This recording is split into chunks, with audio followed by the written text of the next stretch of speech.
Hi, this is Mr. Jourdán. I'm with a handful of players, and in this video, I will be performing a monologue.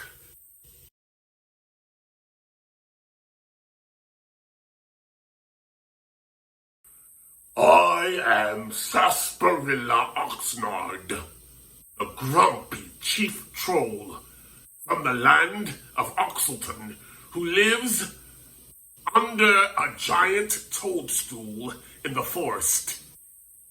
I am on my way to the Seaweed Festival at the bottom of the Pink Lemonade Lake.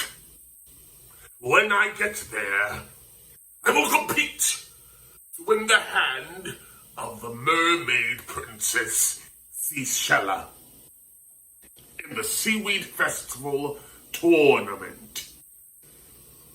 Some people think that I am just a mean, ugly, troll bully who cares about no one but myself.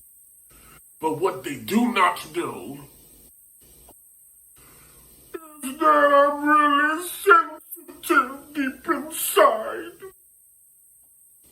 And I'm really lonely.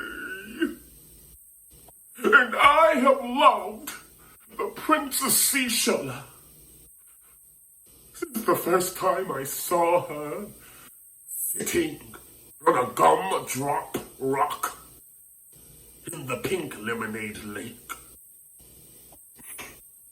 I am really a nice and caring troll, and I will be the best husband, and someday the best troll king of the mer people.